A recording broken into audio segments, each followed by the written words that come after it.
sitting here thinking back over my life, all of the good things, troubles and strife. Well, I've had my heartaches and the troubles I've had. Still think good things outweigh the bad. I rock my babies at night when they cry. I watch their teardrops turn into smiles. Then when I realize that all the trouble I've had, but I still think the good thing outweigh the bad. Hello everybody, I'm Rachel Simpson, and this is the last time for a while that I'm going to get to talk to Doug Campbell, and we're going to be discussing... You're not going to quit talking to me just because this is the last session? No, not at all. I was asking you about the work that you used to do with the seniors on the single-payer health plan. Well, we have like 1,500 different insurance companies now. And Medicare, if we put everybody under Medicare costs about 2% overhead to operate. You go to the private insurance companies, you have commissions, you have profits, it winds up around 20%. So you can save a lot of money right there. And there are a lot of doctors in the country that are coming to that conclusion. As physicians for a national health plan, they have 13,000 doctors now that are signed up with that, and that's theirs is a single payer. And they say most of the medical students in college these days believe that that's what we should have. So does that mean that each person pays a set amount or an amount? It'll be just like Medicare. You pay so much a month. In taxes or just Yeah. monthly? And that everybody gets across the board? Yeah, it's taken right out of your Social Security.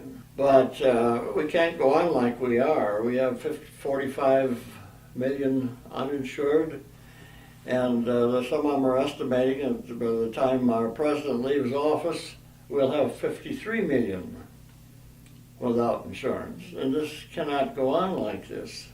We are paying for a lot of that already. I know my doctor, he said, I have a man in here I'm taking care of. He doesn't have any insurance. He doesn't have any money. And regardless, I don't know how long he's going to be here, but regardless of what it is, he can't pay for it. So he said it goes on all the rest of your bills, the people that are paying. So we are paying. One way or another. One way or another, that's right. But there's still a lot of people that don't have insurance, don't go to doctors when they should, and wind up being seriously ill, where they could have been prevented. So it becomes more costly to all of us in the long run. Now, what a lot of people say about what they call socialized medicine, for instance, like they have in Canada, is that somehow it's not of the same quality. Some people say that, or that it'll run good doctors out of the people won't want to become doctors, we'll have a shortage of doctors, or the good doctors won't want to keep working because they won't be able to make a living or earn as much as they'd like to. Well, and then from some Canadian people I don't hear complaints, but I've heard them say, well, sometimes you have to wait to get in or wait for surgeries. If it's something that's not life-threatening, and there are things like that the doctor will say, well, you're going to have this taken care of one of these days. For things like that, you may wait. But if it's something that needs taken care of immediately, they take care of it immediately. So do you think that some of our fears are ungrounded as far as having a socialized medicine system in this country? They try to preach that government can't do anything right. You heard that. So that's why so many people want to go to privatization with everything. But to give you an idea, this doctor in 1986 went to work for one of the big independent healthcare associations, have the HMOs and so forth. Mhm. He is now the top man. He gets $8 million a year salary plus a bonus, and it said that he had the biggest portfolio of stocks, that he can buy, stock options, Mhm. biggest portfolio in the country. $1.6 billion it's worth. And they've made this money off of us. It's ridiculous. Right, it's hard to imagine, for people like us, it's hard to imagine why you would need that much money to live on in a year. We went, our senior organization, we had a couple meetings up in Canada. We went to Kimberley, British Columbia, and met with healthcare workers and seniors and so forth up there. And one of our members in the meeting said, well, I understand that doctors don't make much money up here. And this person said, well, the average income for doctors in British Columbia last year was $140,000. Now, that's maybe not making you rich, but you could live pretty comfortably on that. What you have to realize, the insurance companies talk down any, what you would call a socialized health plan, because they're making too much money out of it. You had a letter in the paper recently. What was that about? What did it say? Well, it was about what I was talking about how we're rated 37th in the world in our health care, and just saying that we needed to change our minds and go for a national health plan. Well, this retired doctor over in Phillipsburg had a letter in the paper today, and sort of calling me a socialist, I think. Mm-hmm. He believes in the free market plan. Just let it go. That's how this big money is made, is by letting it go. Well, and I wonder too, do you think that what America has today is a true free market? I mean, it seems like that monopolies are the antithesis of But free they call market. it a free market Right. system, but it's not. So we have the illusion that we have a free market, but essentially we're more and more being monopolized more on and all more our services. controlled by big corporations. Right. It's not free market. All right, government-owned, state-owned, the 1984 kind of nightmare that we grew up on, a lot of us.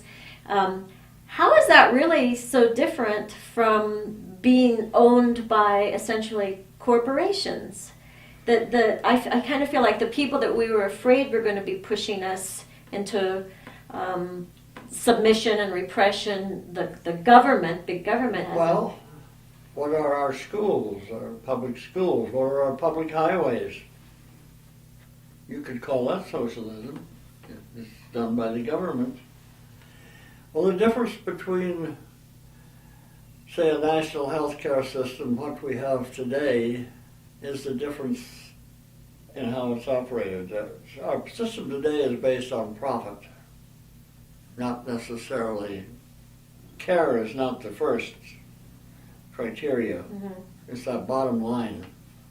So if we had a better medical system in this country so that everyone is getting a good fair share of medical care, good prenatal care, good child care, how do you think that would change our country? How do you think that would change people's lives, and how it affects the whole country as an economy and as a world force? I mean, that a lot of kids that got the proper medical care would do better in school. They would do better all the way around in life, because it's a hit and miss program. Right. If you've got money, you couldn't find a better system anywhere. Correct. But if you don't have money, you're pretty much at the mercy of Nothing, what you really. get. Yeah, there's not really much. Well, I'm going to move on to this subject a little bit. What would you do if one of your children had come to you and said, Dad, I think I'm gay? I know that raising your children, that was a few years back, so there wasn't as much talk about it. Well, I wouldn't be too upset. This is a natural occurrence. It's been around for years. It's just finally getting a little daylight showing up. I don't think it's something that's that they do intentionally, I think, is they're born that way. Mm-hmm. And a lot of people don't agree with that, but a lot of people do. And so I would try to help them in any way I could, but I sure wouldn't condemn them. Mm-hmm. Try to be supportive. Yeah. Doug, do you think that growing up, you ever knew a person who was homosexual? No, Do you think there that may was... have been some, but I was not aware of it. Right, nobody ever confided in you. And why do you think that was? Do you have any idea? Well, they had some peculiar ideas in those days, you know. For instance, I remember when I was a kid, if one of the neighbor women got pregnant, they all talked about quietly in the corner. They didn't want to mention us around kids and so forth. So I think that's why it was. They're just some ideas that, old-fashioned ideas, and now everything is more open. So it was ideas about any kind of sexuality, Oh, or yeah. anything that had to do with sexuality. They talk about the 60s as being the time of sexual revolution. I do know that has, because of a lot of what happened in the 60s and people starting to talk, that brought about all of us just talking about sex and being more comfortable about sexual issues. Do you think that's why people started talking more about homosexuality? Yeah, I think so. It was finally getting more open and discussing a lot of things that you didn't discuss in the old days. Right. What do you think of this issue? I mean, I have heard people say that they think that, you know, it's all right with them if people be gay or lesbian, but that they don't understand why they would maybe want to be married, and they think that that's like asking for too much of society, asking too much for society to accept. People, either sex, they care for each other enough, and when we get married, I certainly don't have anything against it.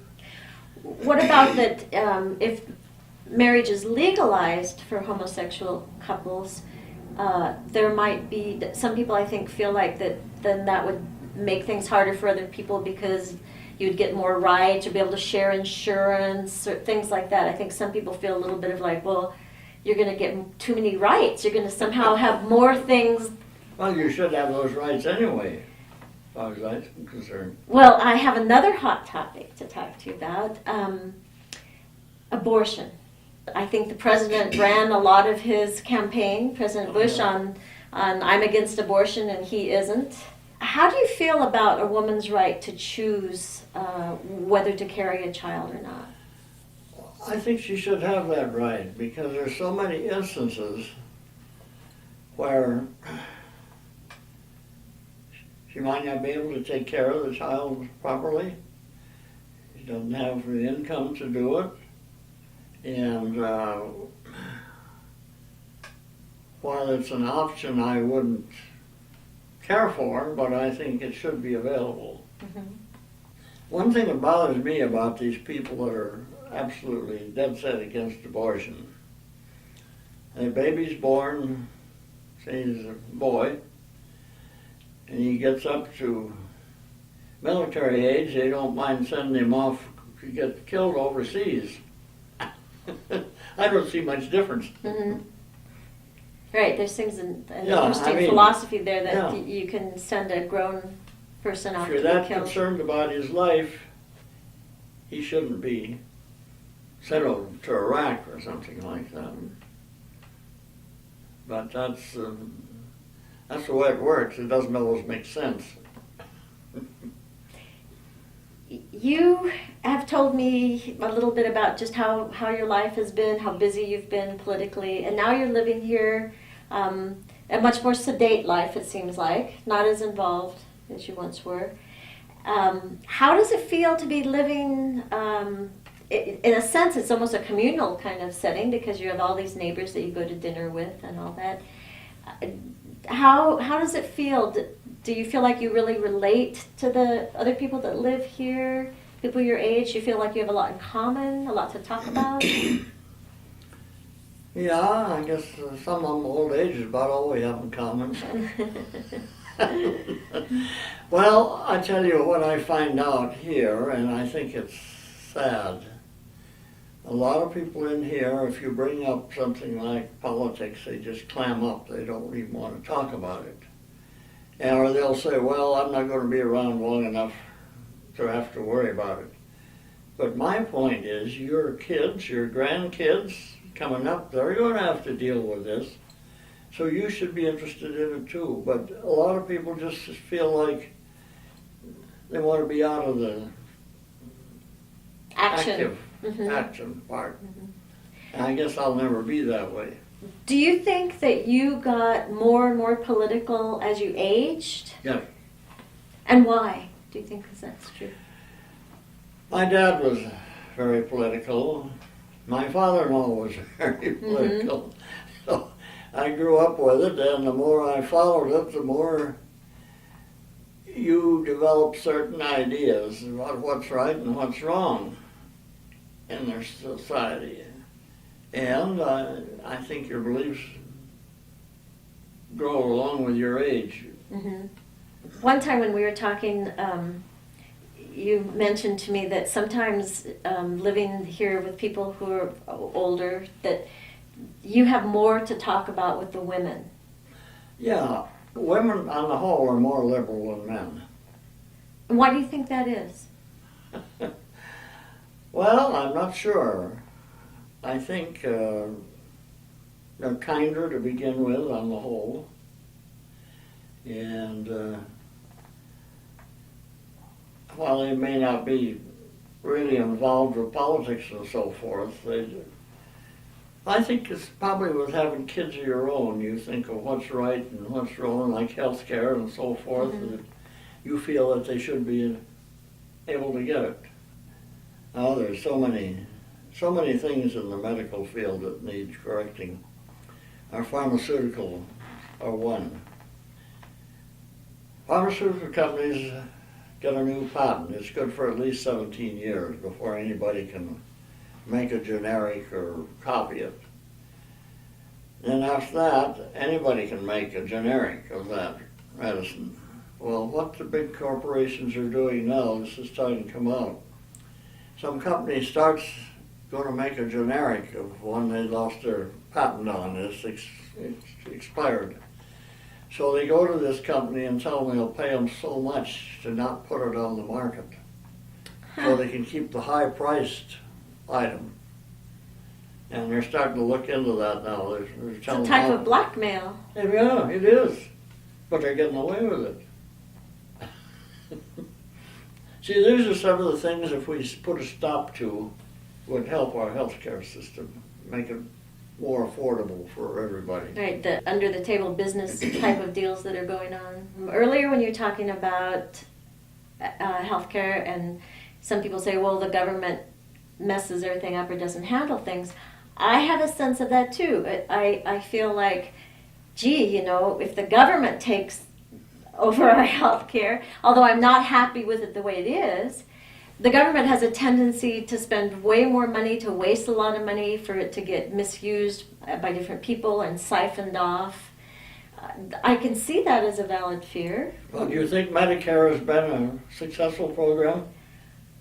I don't know. Do you think it has? I sure do. You do? You think it's been There working could well? be some changes. Because one doctor told me, I was complaining about a charge, he said, well, that's true. On some things that are kind of inconsequential, they'll allow quite a bit, and on some things that we should get more money for, they cut it short. So it isn't balanced too well. But can you imagine where the seniors in this country would be without it? No, I mean, we definitely need that safety net of health care. Well, the Harvard Medical School and Public Citizen Organization did a very thorough study of the health care program about 3-4 years ago. And they issued a report and said if we would go to a single-payer system, we would save it was a couple $100 billion on overhead, administration, and so forth. We could provide insurance for everybody. We could have prescription drugs for them. That is, and the ones that have private insurance, it will be an improvement on what they have. And they could still have $20 billion to train people for new jobs that work for insurance companies and so forth, because the private insurance companies would be out of it. Mm-hmm. But they would have $20 billion to train those people for other jobs. The pharmaceutical companies have more lobbyists than there are members of Congress. We have 535 members of Congress, and they have 600 and some lobbyists. And they spend millions of dollars every year on those lobbying costs. Right, so a congressperson doesn't have a chance. I mean, it seems like you'd be deluged with so much information from them that you wouldn't know what to think. The system could be improved a great deal. But like it said, it doesn't, the federal government doesn't have to run it, but they'd be backing the whole thing and collecting the money and paying the money out. But somebody else could administrate it. You've got me convinced. Yeah. Well, it just, we're the only makes sense. industrialized country in the world that doesn't have it. It'd be nice to know that every child got the kind of care that he or That's she right. needed. Instead of waiting and taking them in an ambulance. See, if you go to the hospital in an ambulance, they can't turn you away, whether you've got any money or not. And this is where they take care of those people, but it goes on everybody else's bill, because they can't pay for it. Right. So actually, that's a kind of a abbreviated national health plan right there. Right. It's costing more. But can you imagine what that does to the insurance rate for people that have insurance? That's what their insurance rate, because they have to pay for all these people that can't pay. I don't feel that we have many people in Congress that represent us anymore. They're all owned by the big corporations. And I think most of them go back there with good intentions when they're first elected. The longer they're there, the more divorced they are from us. But we need to be more active, is what you're saying, so that they know we're here and they need to. That's right. Even writing letters and so forth like that is a good idea. Of course, I don't know, I kind of lost faith in that because I used to get a form letter back that I know they sent to everybody. Right, I've gotten lots of form letters too. I didn't feel like I was making much impression. But I'll tell you what happened when I was president of the seniors. We visited Max Baucus in his office. We'd been after him for a long time about the push for a national health care plan. So finally, this one time when we visited him in his Washington office, he said, well, I'll tell you what I'll do. When we get our break this fall, I'll go to Canada and take a look at their system. But he went up to Edmonton first, and that's a pretty big city, and he went to a big hospital there, I don't know, 300-400 bed hospital. And while they were showing him around, he said, could I visit your billing department? So they took him to the billing department. There was 3 people in there. And they were kidding him. They said, we probably only need 2, but we have to have that third one to take care of all these people coming from the United States and have private insurance companies. Third people to handle that. Because otherwise, because it's so simple. You don't get billed up there. So what did Max Baucus decide well, after his visit? He came back here, and in February he spoke out to university, and I went out to listen to him. The first thing he said was, what we need is a healthcare system similar to what Canada has. And I pretty fell off my chair. I couldn't believe it. And so he talked about it. Somebody said, well, what about the insurance companies? He said, I don't think we should be too concerned about the insurance companies. But anyway, I was very impressed. I thought, boy, we got somebody in our corner now. Once he went back to D.C., we could never get him to talk about it again. He got straightened out in a hurry when he got back there. So it sounds like the message you're sending, because it sounds like you had a success, but it sounds like we need to keep knocking at the door, When he let them got know back- we're paying attention. Got back to Great Falls. They had Columbus Hospital over there. I think it was around a couple hundred beds, something like that. So he called him up and I wonder how many people they had in their billing department. 25. And this hospital was about half the size of the one that had 3. We used to meet with St. Pat's. We had a senior group that met with him. And I was talking with the fellow we met with, telling him about that. Yeah, he says, that's about what we have here, about 25 in the building department alone. That's where the money's going. But Right, that's that high overhead you were talking about. That's Part of it. that high overhead. You're talking about 2 or 3% against 20%. Well, when you consider that we're spending $2 trillion a year on health care, that means a lot of money. What do you think about higher up in the office, our president now? How can we get him to pay attention to us? How can we reach him and make change? You can't. Why? It's a Why do you lost say that? cause. He doesn't listen to the people. President Bush? No. He listens to the right-wing religious groups that want to privatize everything, but he doesn't listen to the people. So what do you think is his agenda? Why do you think he wants to be in that position, and what do you think he wants to achieve if he's not listening to the people that we put him in office thinking he would represent us? I think with most presidents, it's a kind of an ego thing to even run for president. Their egos don't diminish any when they get in there. But, like I say, there's so much, look where their money comes from for all these elections. Lobbyists? Lobbies and companies spending billions of dollars on these elections. Well, once they get in there, the main thing they're concerned about is getting re-elected. And wherever the money is coming from, that's who gets taken care of. So essentially, do you feel like we have bought our president, or not you and I maybe, but people with corporations have bought our... Corporations own Congress these days. They even sometimes write the bills. Not your senator or representative necessarily.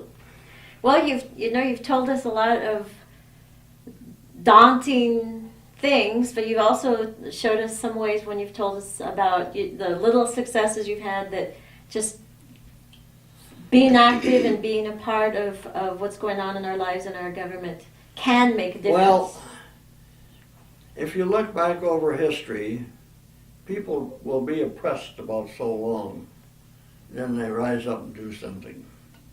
It's unbelievable how quick people forget about those things that have happened in the past. And same thing's going on today. Mm-hmm. But they don't remember that we've been through this before. Right. We feel really disconnected from our own history, no. I think. You're inspiring. I want to thank you for inspiring us the way that you have. You've given me a lot to think about. I've been working on this for many years. You have, and you're a good example. You set a really good example, I think, for us all.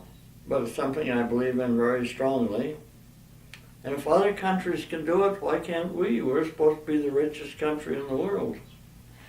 Well, this is our last visit on film for a little while. Well, it's been nice visiting. It's been great. It's been great to share this with Probably you. a lot of things I forgot I should have said. And maybe some things I shouldn't have said. I think you've been great, Doug. I appreciate everything that you've shared with us. So this is Doug Campbell. But it's nice to be able to sit down and talk about these things, because I don't get much chance anymore.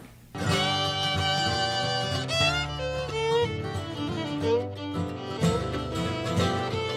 rock my babies, and I when they cry, I watch their teardrops turn into smiles. Then when I realize that all the trouble I've had, but I still think the good things outweigh the bad. But I still think the good things outweigh the bad.